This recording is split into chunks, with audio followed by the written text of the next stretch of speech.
Okay, today's second lecture of the class subject Business Environment, and today's our lecture number 2.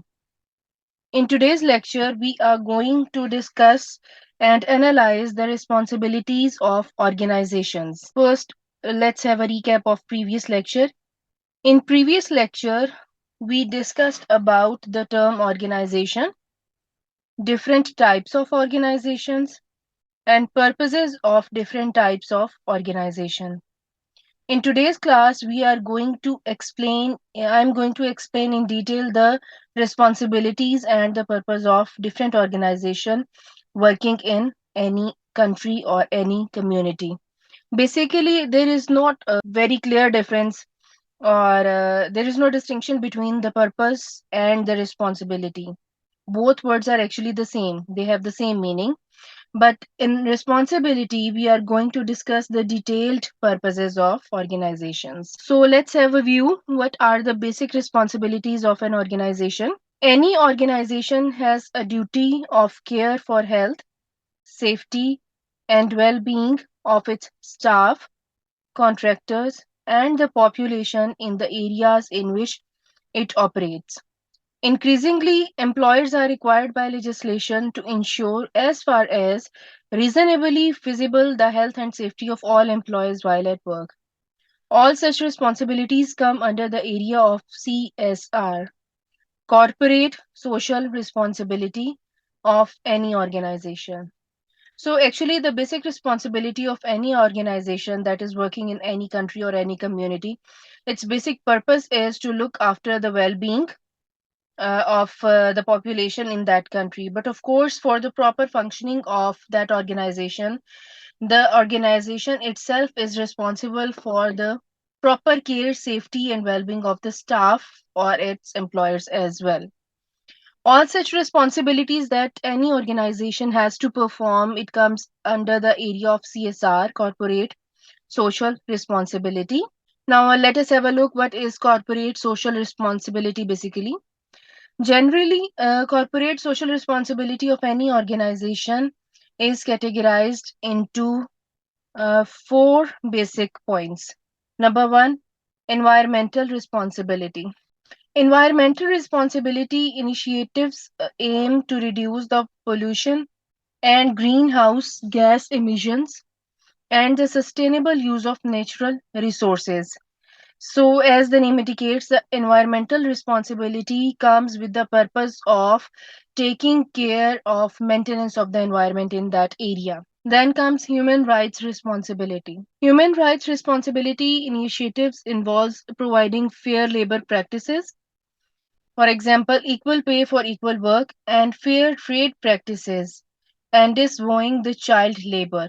So, human rights responsibility explains the all the responsibilities that any organization have to take regarding the labor and trade of employers practices that are actually undergoing under the labor and trade purposes.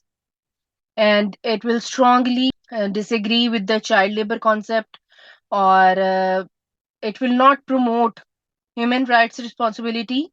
This purpose will not promote the child labor in any community. Philanthropic responsibility can include things such as funding educational programs, supporting health initiatives, donating to causes, and supporting community beautification projects. Philanthropic responsibility includes the things such as funding or promoting educational programs, supporting the health initiatives, donations, and supporting the community beautification projects.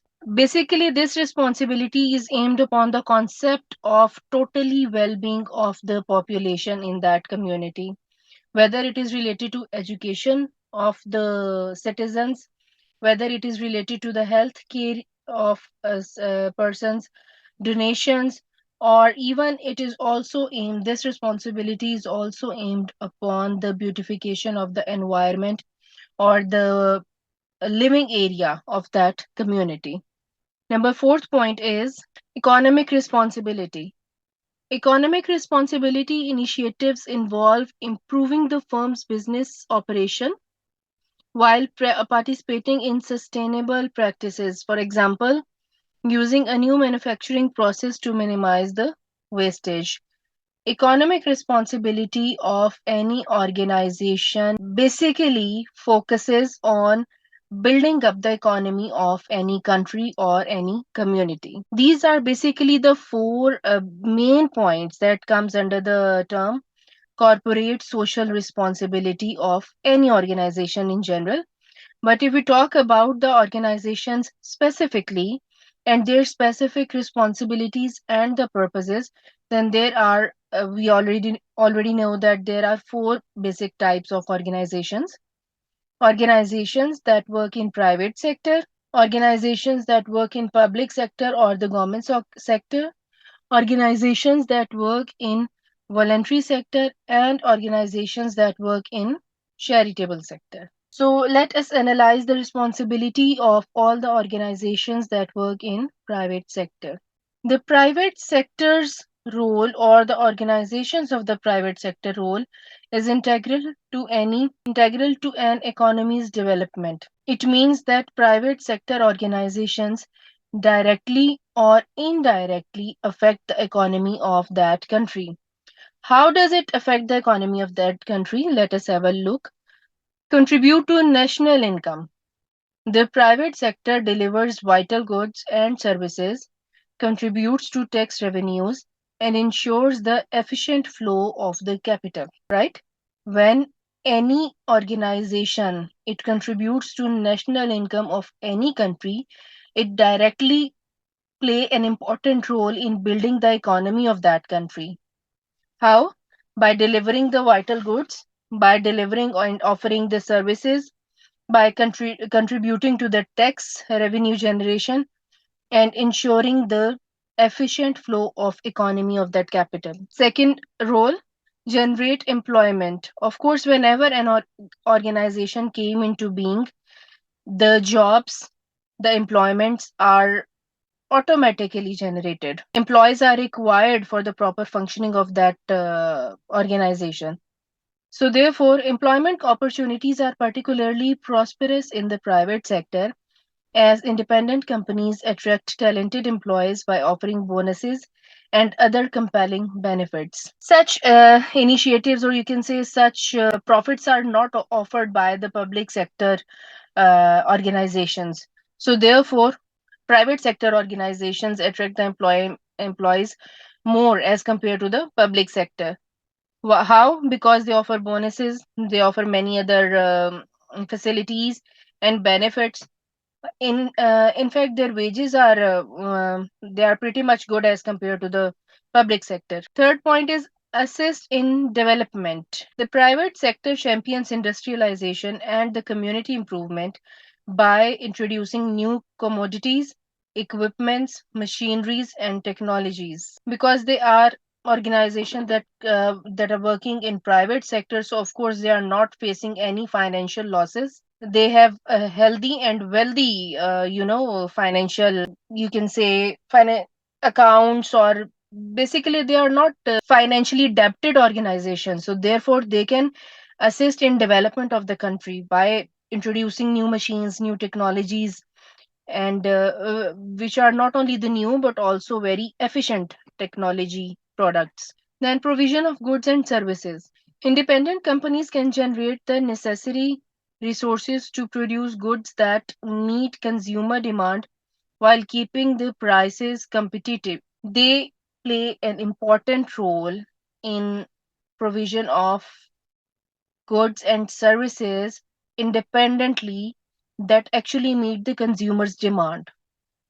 And as a result, it also helps in building up of the economy of country. Last is promote diversification of business.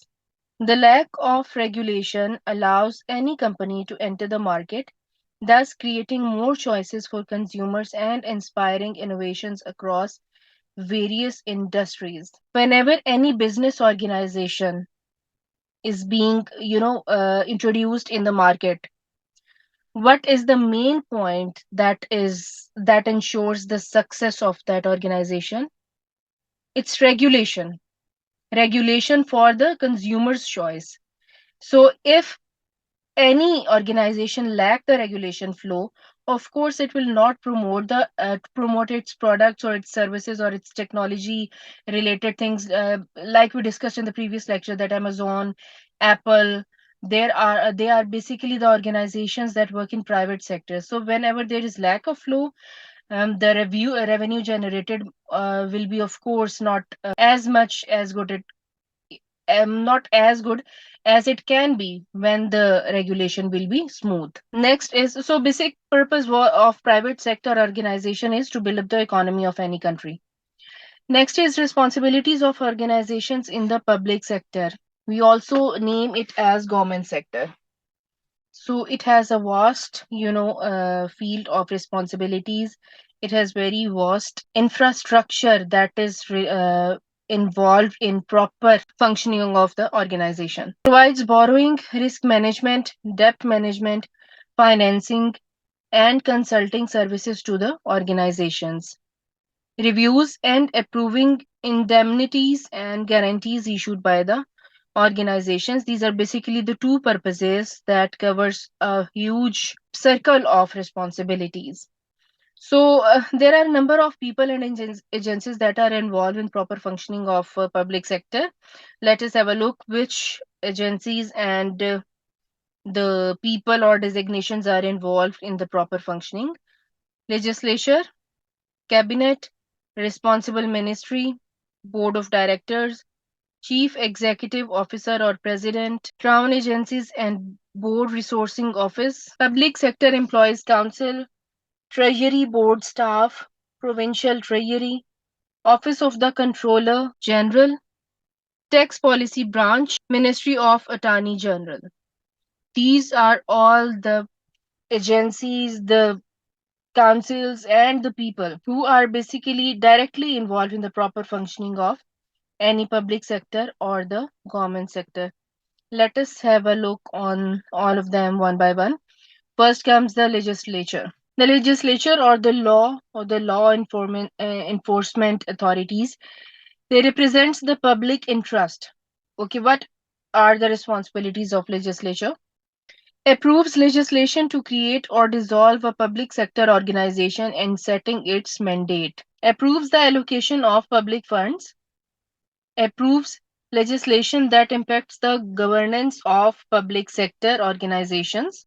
These three are the main responsibilities of legislature: to create any public sector organization, or it can also dissolve that public sector organization if it is not working properly. Approves the allocation of public funds. This agency, that is legislature basically, you can say, legislature will tell that how much public funds will go in which department, or which department will get how much funds for its proper functioning. Third is improves legislation that impacts the governance of public sector organization. The governance of public sector organization is also determined by the legislature. Responsible ministry. Every public sector organization is assigned a ministry that is responsible for the organization. There are three key roles within the ministry: minister, deputy minister, and ministry staff.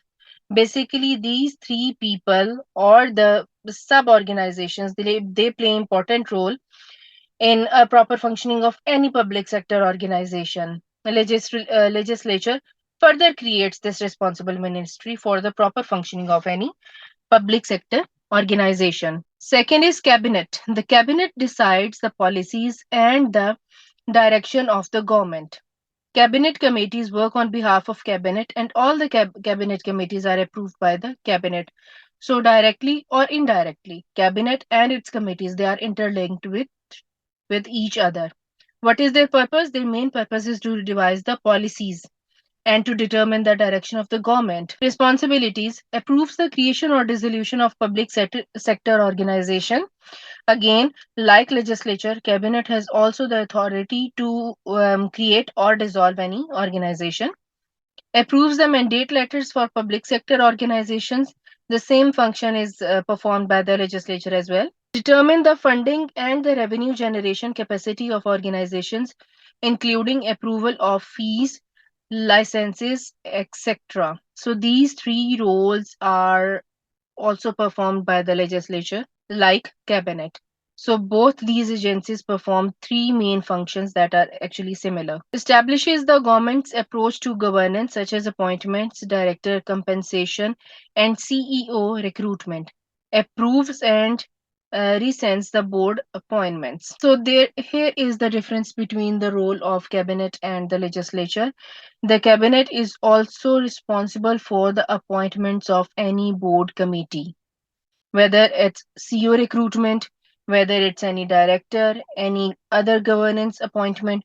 So cabinet is directly involved in the recruitment of any designation, while legislature cannot appoint the designations. Third, responsible ministry. Every public sector organization in is assigned a ministry that is responsible for the organization. There are three key roles within the ministry. We have looked about responsible ministry in the legislature as well.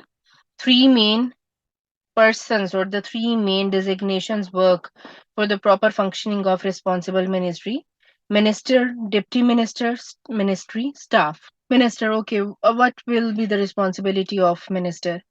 The minister is the primary link between the government and the organization and is held accountable to the government for the performance of the organization. So basically, minister is the person, or being minister is the appointment who is answerable to government in case of poor performance of the organization, and who is always taking the credit when any organization is working properly or efficiently. Responsibilities: communicates the government's mandate, performs the expectations and policy direction to the organization through an annual mandate letter, meets with the board chair quarterly to discuss relevant business and review goals.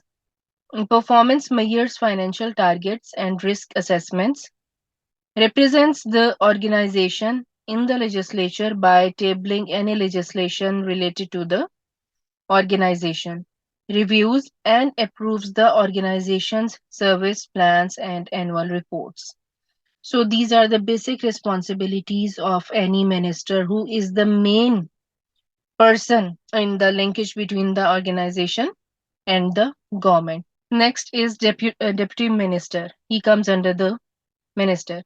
The deputy minister is the main advisor to the minister, so he is answerable to minister. Responsibilities: develops a strategic engagement plan with the organization, liaises with the CEO and the senior staff, including board chair if required.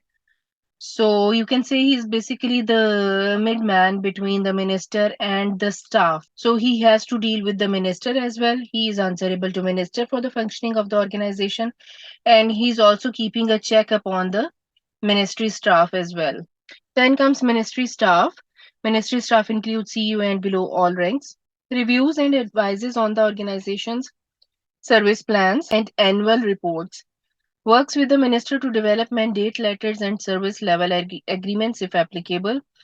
Ensures the pay the board members receive is consistent with the Treasury Board direction. So the main responsibilities of ministry staff is to review and advise on the basic action plan, works with the minister to develop the mandate letters, and ensures the the board pay or the revenue the members will receive should be consistent with the Treasury Board directions accordingly, it means. Okay, now the fourth agency that is playing part in any public sector is Board of Directors.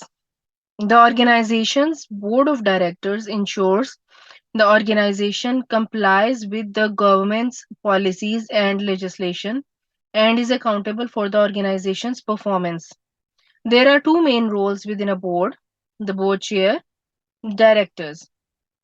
So, the board of who are the board of directors, or what is the board of director? Basically, they are a group of directors that ensures that organization performance, organization objectives, they basically comply with the government policies. and the legislation. And for the smooth functioning of the aim of board of directors, basically there are two main persons or two main roles, you can say, the directors and the board chair. The board chair is the primary link between the organization and the board chair government. And what are their responsibilities? They meets the responsible minister quarterly to discuss the relevant business and review goals, performance measures, financial targets, and risk assessments. So, the responsibility of board chair is to directly connect with the government and ensure the proper functioning of all the staff members. Manages board affairs, including the evaluating board performance and resolving conflicts of interest. Be the designated spokesperson for the board. So the main spokesperson in the whole cabinet is the board chairperson. He is the spokesperson for the board of directors. The second main part of board of directors is, of course, directors. The individual board members who collectively manage the organization in a manner consistent with their mandate and policy directions. The board is held accountable for the performance of the CEO and the senior executives' responsibilities, hires, pays, and evaluates the CEO president, establishes policies and procedures that are consistent with the governance standards, oversees the development of service plans and annual reports. So these are the main responsibility of the directors that serve under the board of directors, or basically they are part of board of directors. So all the directors, what are their main responsibilities? They hires the CEO, they ensures the pay of CEO and the president, they establishes policies and the procedures that are consistent with the governance standards, oversees the development of the service plans and annual reports. So now, the chief executive officer or the CEO. The CEO manages the organization's daily operations. In public post-secondary institutions, the CEO position is referred to as the president. So CEO is, you can say, the main person that is involved in the staff members of any cabinet or any ministry. So, what are the responsibilities of a CEO? Implements board approved initiatives, develops the strategic initiatives, policies, operating and capital budgets, and submits them to the board for approval. License with the deputy minister. So the most, or you can say the main responsibility of any CEO or the president is to implement the board approved initiatives, develops the strategies or the policies for approval, and he directly links himself with the deputy minister for the proper functioning of, you can say, any organization. Next is Crown agencies and the Board Resourcing Office (BRO). The Crown agencies and the Board Resourcing Office supports the public sector organizations in the meeting governance and accountability requirements. So, what is the main role of Crown agencies? To provide support to the public sectors. They also provide information about the public sector organizations, the people who are appointed to serve on them, and the appointment process. All right. So, their main purpose is to provide support to the public sector organizations and the accountability requirements, support as well as the accountability requirements. They also provide information about the public sector organizations and the people who are appointed to serve on them. In terms of words, the main responsibilities are provides guidelines and advice to the ministries and the public sector organizations for completing mandate letters, service plans, and annual reports. Provides policy advice and guidance on governance issues. Provides advice on the creation and the dissolution of public sector organizations, including the mandate reviews. Ensures Appointees receive orientation and professional development relating to government in the public interest. So the crown agencies have almost the same role as we have studied before, the same role that we studied under the heading of cabinet, legislature, ministry. So they are also responsible to create or dissolve any public sector organization. They are also responsible to devise any policy and regulation on governance issues. They are also responsible for creating the advices to worthy ministers or in the ministries or on completion of any mandate letters. They also ensure the appointees receive the orientation and professional development relating to governing uh, in the public interest. So, directly or indirectly, they also play an important role in provision of the proper pay or the wages to the employers of any organization. Establishes the guidelines for appointments to public sector organizations, ensures board of directors of public sector organizations in the BC. What is the BC here? We studied. So basically, BC, it is something related to a cabinet. I think so. So ensures the board of directors of public sector organizations in the committees or cabinets are strong and reflect the diversity of our province, composed of qualified and dedicated people. So crown agencies also ensures that the persons who are appointed must be dedicated, qualified, and they reflect the strong diversity of our province or the community or country. So basically, they are responsible for every appointment in which the organization is working. So if the organization is working on a national level, so they will be responsible for employing the people or the persons who are diversified as in terms of the representation of country. And if the organization is working in any capital or any province, then of course the same goes for them as well. Public Sector Employees Council, again another agency working for the betterment or for the proper provision of services of organization in the public sector. The Public Sector Employers Council Secretariat coordinates the province's strategic direction for labor relations and human resource management across the public sector. So, public sector PSEC, basically, this agency works on provincial level. Responsibilities: the provides coordination of strategic labor relations and direction for policies relating to human resources. Coordinates union and non-union compensation across the public sector. Provides guidelines for public sector remuneration as administered by the Appointee Remuneration Committee ARC. Coordinates annual disclosure for executive compensation. So Public Sector Employees Council. This council work on provincial level.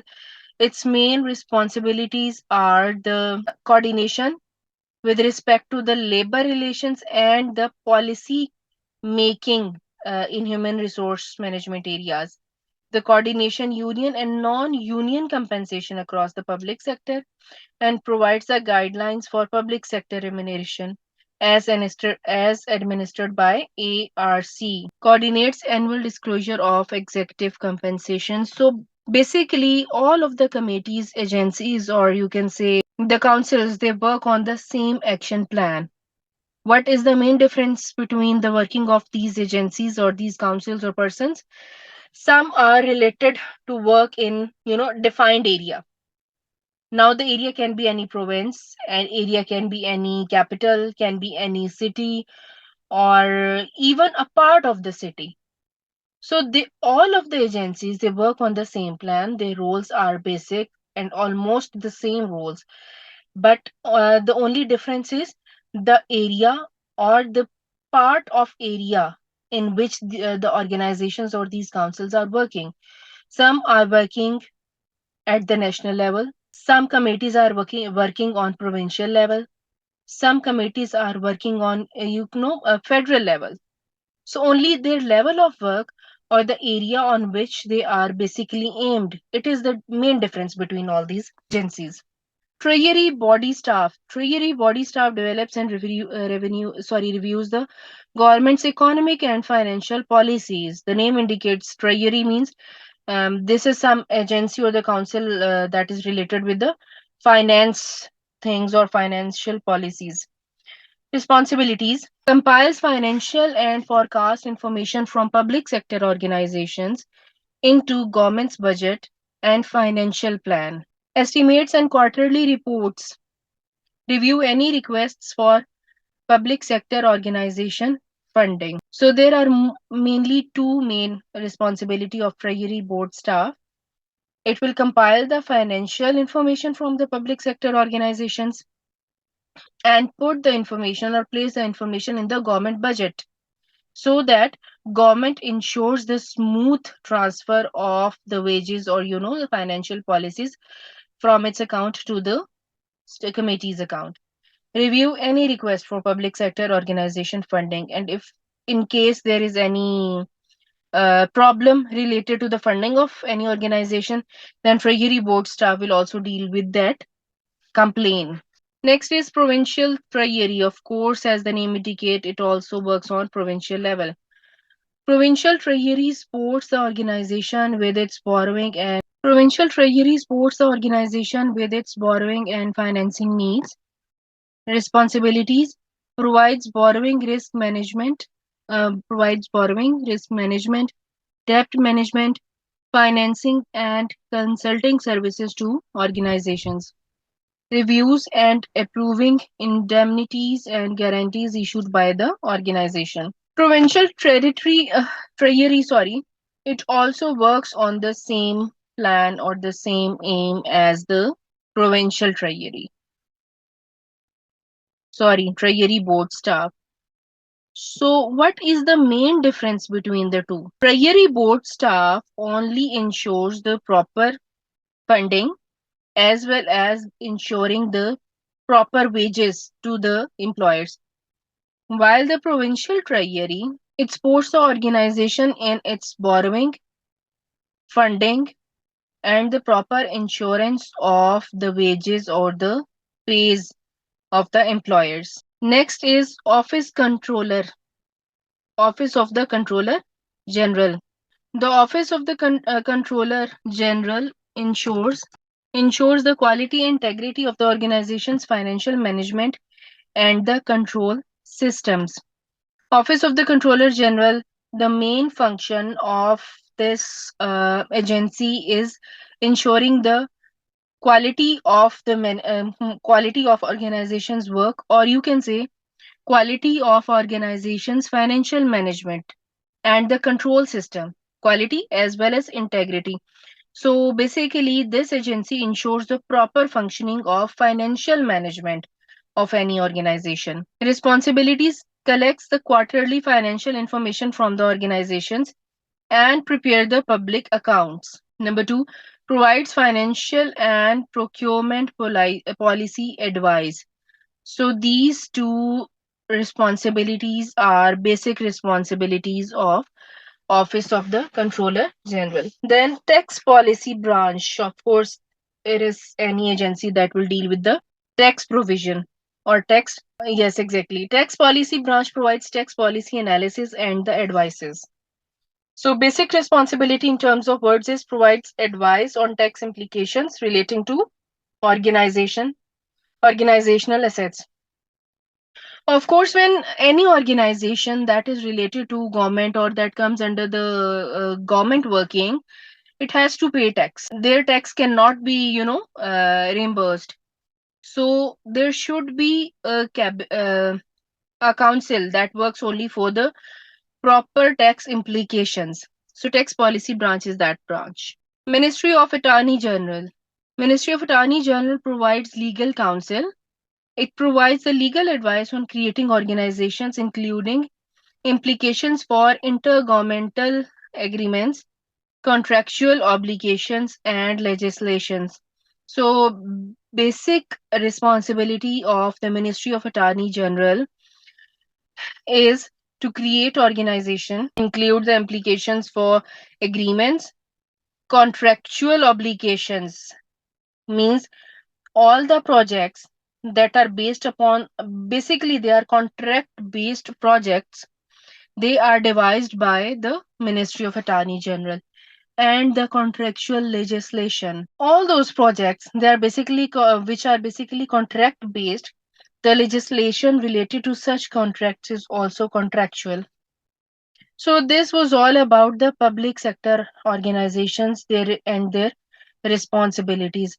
So because public sector or government sector is very vast sector, a number of agencies and a number of councils are basically involved for its proper functioning. So it's you can say it is an extremely complicated sector is the government sector. Private versus the public sector. The private sector is essentially the opposite of the public sector, which operates under the control of the government and often with the taxpayers' funds. Common public sector industries include education, healthcare, emergency service, military forces, and the regulatory agencies. The sector aims to provide goods that benefit all the citizens equally instead of making a profit. While private and public companies vary greatly, they often form partnerships to benefit the interest of both parties. Okay, so it is just a summary between of the difference between private and the public sector. So, public sector is basically aimed on well-being or the benefit of all citizens, while private sector organizations not only aim upon the proper provision of facilities to the citizens, but also they are making a lot of profit from their services. Third main organization sector, voluntary sector. Responsibilities of organizations in voluntary sector. The voluntary sector refers to the organizations whose primary purpose is to create social impact rather than the profit. No doubt they are getting the profit, but they are not getting the profit that much to that extent as the private sector organizations are getting. Because their main aim is to create the social impact. It is often called the third sector, civil society, or the not for profit sector. These are three main, or you can say alternative names for the voluntary sector. They are separate from state and private sector. State sector means public sector. Non-profit distributing. They do not distribute the profits to the owners or the directors, but reinvest them in the organization or use them for the benefit of the community. So the profit that will be generated as a result of functioning or working of the organization, that profit will not be distributed among the owners or the directors. Rather, it will be used again for the well-being of the community. Self-governance. They are truly independent in determining their own course. They are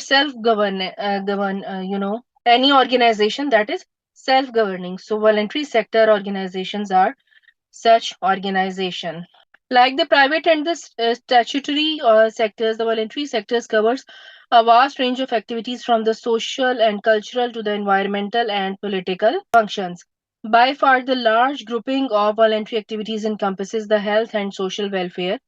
It is within this field of the activity that the earliest references to the geographies of voluntary activity can be found. So basically, voluntary sectors, you can say these are the pioneer sectors.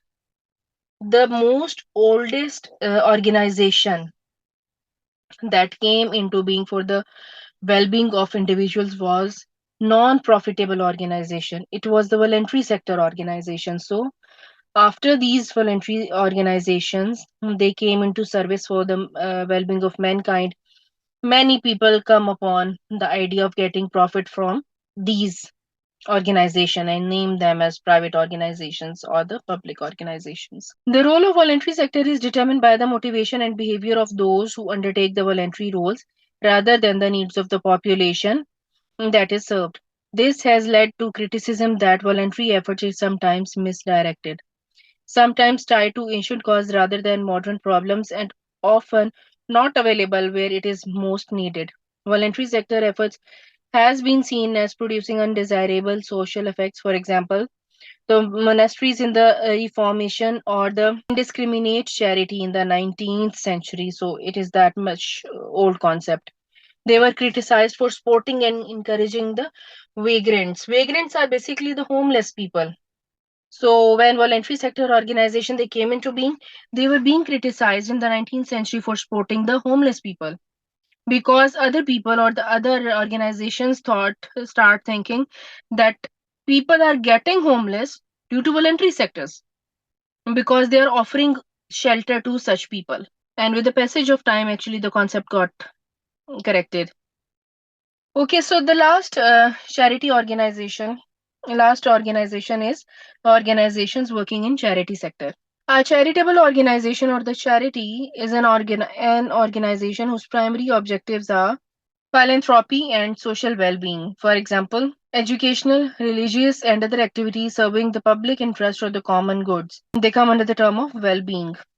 Charitable organizations often depend partly on the donations from the businesses. Such donations to charitable organizations represent a major form of corporate philanthropy.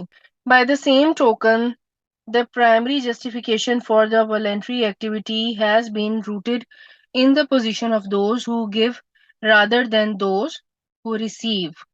So the basic responsibility of the organization working the charity sector is they are dependent on the funds, donations from the business, and their main aim is the philanthropy, the welfare of the mankind. So here are some headings or some points which are describing the main purposes of charities.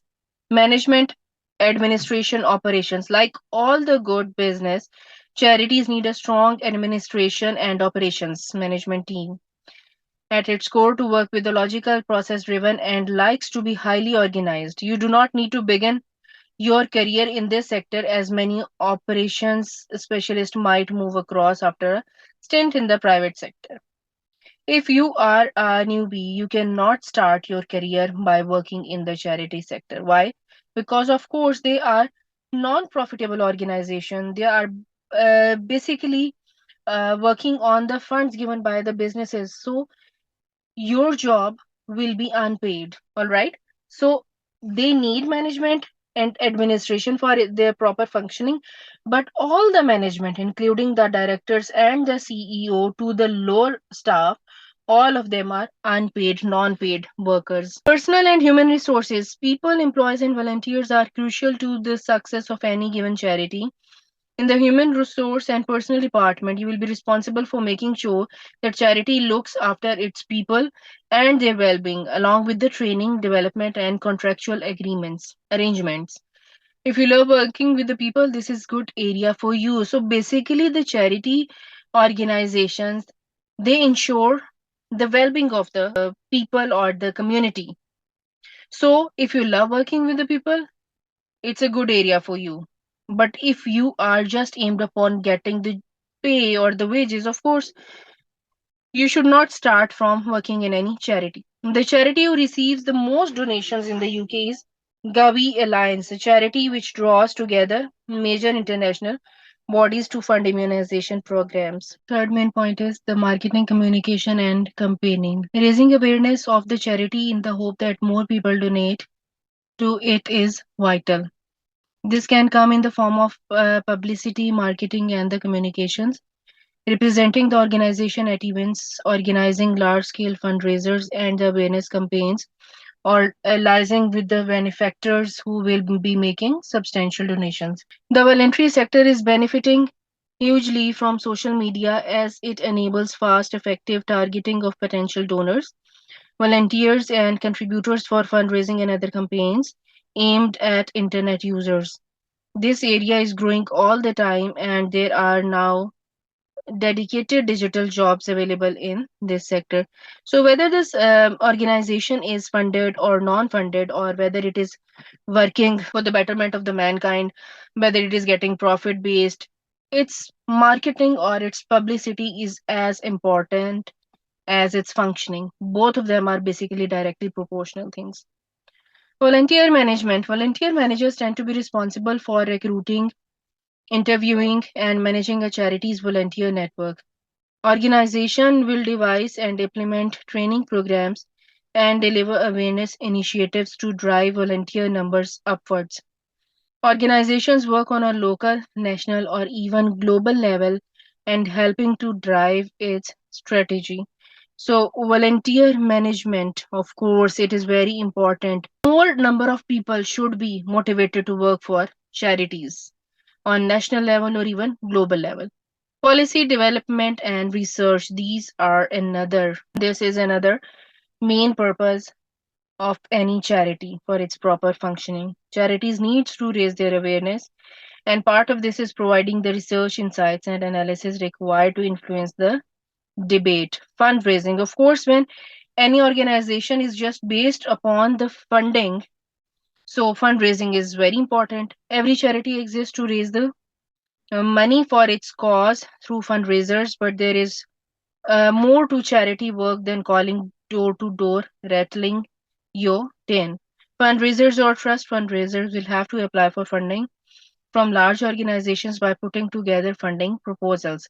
It's a real blend of marketing and sales in a business environment. There is a wide range of specialist fundraising roles in the charities these days: community, corporate, direct marketing, events, legacy, major donors, regional, statutory, and trust. Of course, every charity is structured a little differently, but almost all of them, no matter how big or small, require experts. These could be scientific researchers, lawyers, human rights specialists, and so on. So, if you are practically interested in a particular area, you might look at gaining the required training you need first, and then move across to the charity sector when the time is right. It is equally valuable route and potentially a better one if you want to build up a particular area of expertise. Okay, class. So here is the question. For if you have any question to ask me, can you tell me the difference between voluntary and charity sector? Yeah, the Yes. charity sector is basically the one that runs on the funds. Okay. Voluntary is on our own money, like we invest if someone wants to do it. So it's basically that. It's not only on funds.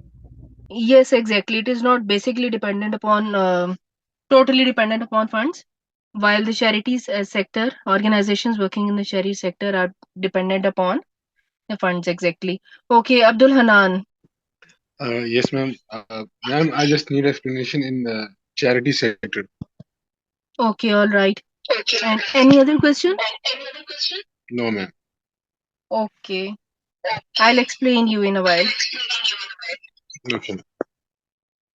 Okay, Imad, charity sector. Let me explain you again. Okay, beta, charity sector and voluntary sector. These are the two sectors who are primarily they are primarily aimed upon the well-being of humanity, community. The difference between the charity and the voluntary sector is charity sector is based upon only and only funds. It is basically a funded organization, while the voluntary sector is not completely funded organization. It can also ask for funds. Voluntary sector can also ask for funds, but basically they are self dependent organizations. Charity sectors are those organizations that are developed by many people who who wants to work for the well-being of the individuals, but they are not wealthy enough to make individual organization. So that is why they create any NGO, any non-profitable organization, or any other charity organization that is non-profitable organization. It will play its role in the education, building of students, in developing the strong religious views of any of children's or the community, or it will also look after the provision of proper health care or social care of the persons or the individuals living in that community. So the charity sector organizations, they work only for the well-being of the community people. They will not get any profit. In case If they get some funds from other businesses or from other organization, they will not divide the funds in the between the directors or CEO or the employees of the a charity organization. Instead of this, they will reinvest the funds, or you can say they will invest the funds in their proper functioning, in the provision of proper facilities to the people. They also provide even shelter to the people. So charity sectors, organizations working in the charity sectors are non-profitable organizations. They play basically they are playing philanthropic role in the community. What I explain you later in these points is basically, if you are looking to serve any charity, you should keep in mind that you are not going to gain any wage, any pay, or any other facility after working in charity organization, because you are completely working for the people of that community, and that too free of cost. You are not going to get any profit. What you are going to get is just, the goodwill or the good prayers or the best wishes from the people, and that is it, because you are just working for them, and you are not expecting any wage, any profit, any pay from such organizations. So if you so these points, basically the management, administration, the human resource, the marketing, you will do the marketing of charity organizations for free of cost, volunteer management, policy development, research, fundraising. You will do each and every step. All these responsibilities will be done free of cost. You are not going to be paid by the charity. So these are basically the organizations that are non-profitable, and they work on the purpose of providing facilities or facilitating the human beings. How they are getting financial help? They are based upon the funds from different businesses or from other organization. Even sometimes the government sector organizations, they also give funds to the charities working in the same area. Okay, Manan, is that clear, beta? Yes, ma'am. Ma'am, what is the main aim for the voluntary sector? Voluntary sector also works on the same aim as the charity sector. Voluntary sector beta also aims on the same aim as the charity sector. The difference between the two sector is only that charity sectors are dependent upon the funds. Their financial needs are basically met by the funds from other organizations, while the voluntary sector, they generate their own wages, their own income. They will ask from the funds from the other organizations, but they will not depend upon, these organizations will not only and solely depend upon the funds. So main difference between the two organization is their working strategy, working scheme, sorry, the financial needs. So the main purpose of both the organizations, both the sectors is the same. Okay, the difference is just their, you can say, the main difference is between their financial need optimization. Charity sectors are dependent upon the funds, while the voluntary sector, they are self-made. They will ask for fund, but they will not depend upon the funds completely. All right, Hanan, Yes, ma'am. Thank you. clear? Okay, beta, if any one of you has any other question, do ask me, please. Ira, Imad, and Hanan, all of you three. Okay, so No, okay, beta, okay. Okay, all right. Beta, inshallah, let us meet in the next class, inshallah. Take care of yourself. Allah Hafiz. Allah Hafiz. Allah Hafiz, ma'am. Yeah,